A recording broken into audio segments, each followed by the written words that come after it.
Hello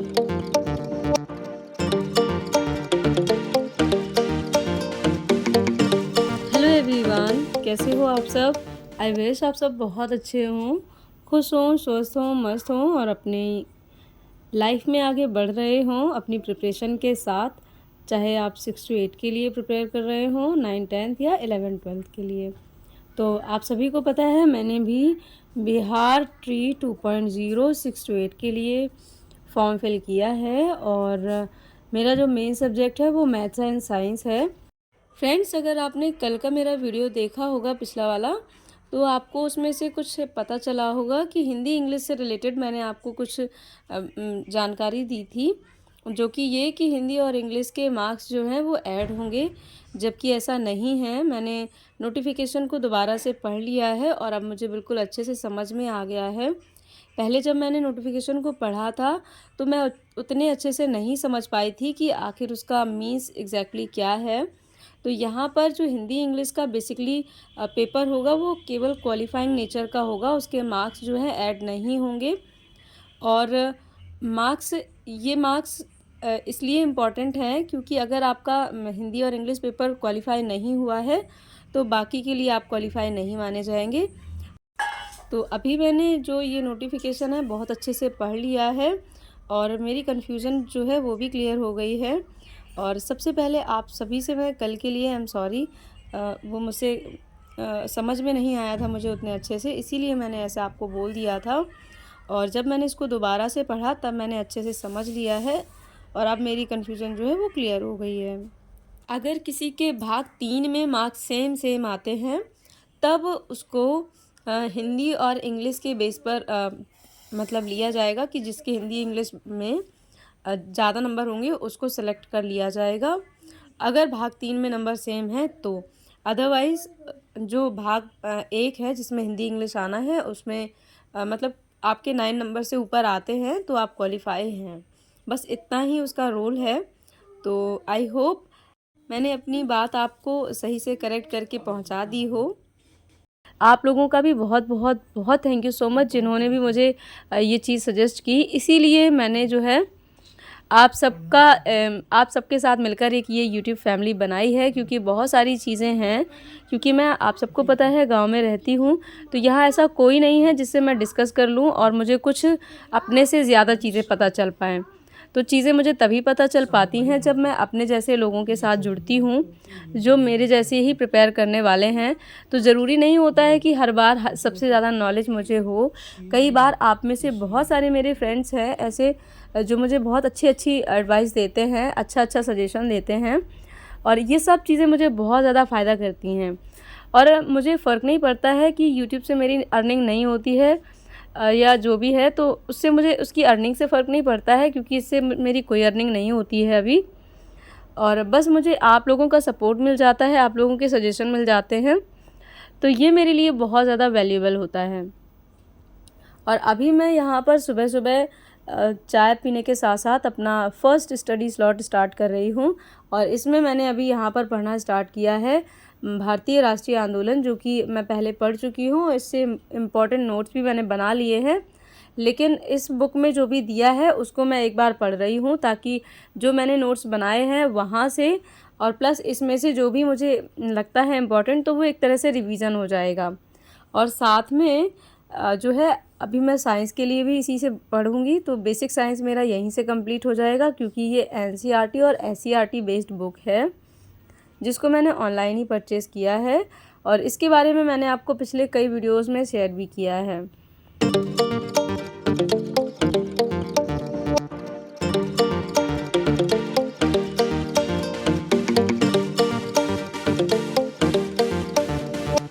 तो अभी सुबह की पढ़ाई ख़त्म करने के बाद फिर मैं घर के कामों में लग जाती हूँ और अभी ये टाइम है यशवी को स्कूल भेजने का। तो देखिए, आप सबको मैंने बताया ही था कि संडे में मैंने यशवी के बाल कटिंग किए थे, तो अभी यशवी के बाल जो है मैंने कट कर दिए हैं, तो अब यशवी की चोटी जो है नहीं बनानी पड़ती है। और इस चीज़ से यशवी बहुत ज़्यादा हैप्पी हैं, खुश हैं, क्योंकि उनको आज जो है बिना चोटी बांधे ही स्कूल जाना है, तो बहुत ज़्यादा खुश हैं इस चीज़ से। और आज जो है अपना लुक दिखा रही हैं कि मैं बाल कटने के बाद कैसी लगने लगी हूँ। तो आप भी यशवी के लिए एक कमेंट ज़रूर कीजिएगा कि यशवी बाल कटने के बाद सही लगने लगी हैं या चोटी में अच्छी लगती थी। तो इसके बाद फिर मैं घर के काम में लग जाती हूँ जब यशवी स्कूल चली जाती हैं। तो नाश्ता हमारा तभी तैयार हो जाता है जब यशवी स्कूल जाती हैं, और उसके बाद फिर मैं जो है नाश्ते के बर्तन धुलने के बाद, नहाने वगैरह के बाद, फिर सारा काम करने के बाद फिर मैं अपनी पढ़ाई करती हूँ। तो अभी आप देख सकते हैं यशवी की सवारी चल पड़ी है स्कूल के लिए। और यशवी अक्सर ऐसे ही करती हैं, जब स्कूल से वापस आती हैं तब भी बस से जितनी भी बस जहाँ उतारती है वहाँ से लेकर घर तक की जो डिस्टेंस रहती है वो ऐसे ही कवर करती हैं पापा के कंधों पे बैठ के। और यहाँ पर मैं आपके साथ शेयर कर रही हूँ मेरा नाइट का स्टडी रूटीन। और दोपहर में मैंने कोई भी रूटीन आपके साथ शेयर नहीं कर पाया है। रीज़न ये क्योंकि मैंने जो है यूट्यूब वीडियो से ही दोपहर में पढ़ाई की थी, और मेरे हस्बैंड घर पे नहीं थे उस टाइम पे, तो इस वजह से उनका फ़ोन मेरे पास फ्री नहीं था, तो मैंने अपने ही फ़ोन से पढ़ाई की थी और इसीलिए मैं कोई वीडियो शूट नहीं कर पाई थी। और अभी मैं कर रही हूँ अपने हस्बैंड के साथ मैथ्स के कुछ टॉपिक डिस्कस, क्योंकि अब मैथ्स की मेरी प्रिपरेशन जो है वो मेरे हस्बैंड ही कराएंगे मुझे। तो सबसे पहले मेरे हस्बैंड ने मेरे लिए जो टॉपिक चॉइस किए हैं वो आयतन एंड क्षेत्रफल है, यानी कि वॉल्यूम एंड एरिया। इससे रिलेटेड जितने भी क्वेश्चंस आते हैं, जितने भी क्वेश्चन बनते हैं, चाहे वो ट्रायंगल के हों, रेक्टेंगल के हों, चाहे वर्ग के हों, और उससे रिलेटेड जो भी कॉन्सेप्ट्स हैं वो अभी मुझे समझा रहे हैं। तो सिर्फ मुझे अभी देखना है, सुनना है और समझना है।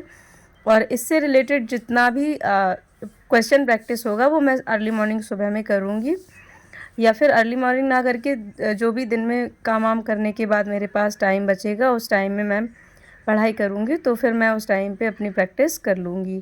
क्वेश्चन प्रैक्टिस करने के बाद जो भी क्वेश्चन मुझे नहीं आएंगे या जो भी क्वेश्चन मेरे लिए टफ़ होंगे या जिनको मैं सॉल्व नहीं कर पाऊँगी, तो वो फिर से इनके साथ डिस्कस करूँगी, तो फिर ये चीज़ें मेरी क्लियर हो जाएंगी।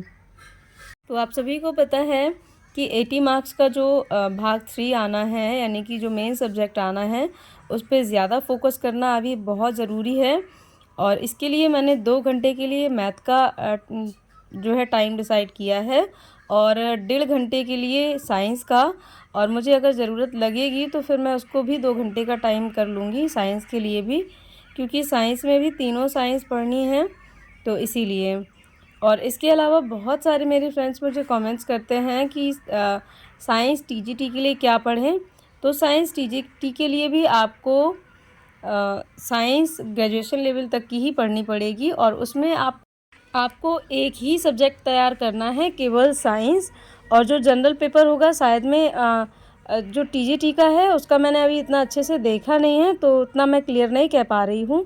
बट फिर भी जो आपका अगर मेन सब्जेक्ट साइंस है तो आपको ग्रेजुएशन लेवल तक की साइंस पढ़नी होगी, और तीनों ही साइंस पढ़नी है। अगर आपने 9th-10th के लिए अप्लाई किया है, अगर आपने 11th-12th के लिए अप्लाई किया है, तो फिर आपको तीनों साइंस में से कोई एक साइंस को चूज़ करना है। तो इस तरह से आपका टीजीटी का जो है कंप्लीट होगा। और एक कमेंट मेरे पास और आया था कि एसएसटी के लिए कोई एनसीईआरटी बुक बता दीजिए। तो आप ऑनलाइन अगर चेक करेंगे तो वहाँ से आप किरण पब्लिकेशन की भी बुक ले सकते हैं।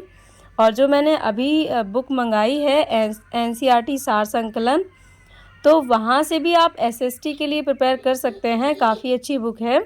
और या फिर आप पर्टिकुलर एसएसटी के लिए भी एनसीईआरटी प्रभात की बुक है वो भी ले सकते हैं, वो भी काफ़ी अच्छी बुक आपको मिल जाएगी। काफ़ी अच्छा सिलेबस उसमें दिया रहता है। इसके अलावा भी अगर आप चाहें तो और यूट्यूब चैनल से या और कहीं से भी एसएसटी के लिए कोई अच्छी सी बुक जो है चूज़ कर सकते हैं। और फ्रेंड्स, अगर आप चैनल पर पहली बार आए हैं, अगर आपको वीडियो किसी भी वजह से पसंद आता है तो प्लीज़ चैनल को लाइक, शेयर एंड सब्सक्राइब ज़रूर कर लीजिएगा। और आपको बहुत अच्छे मेरे वीडियोस ऐसे ही मिलते रहेंगे। अगर आप कोई और सजेशन चाहते हैं, आपको कुछ भी नीड है मेरी स्टडी से रिलेटेड, मेरी स्टडी के बारे में कुछ भी आप जानना चाहते हैं, तो कमेंट सेक्शन में कमेंट कर सकते हैं। और कल से मैं आपको अपना पूरा जो एक टारगेट मैं बनाती हूँ अपना पूरे दिन का, वो भी शेयर कर दिया करूँगी, तो आप वो भी चेक कर सकते हैं और उसके अकॉर्डिंग भी अपनी प्रिपरेशन कर सकते हैं। क्योंकि कभी-कभी क्या होता है, जब हमारे पास एक दिन का टारगेट होता है तो उसको कंप्लीट करने के लिए हम किसी भी तरह से टाइम मैनेज कर ही लेते हैं।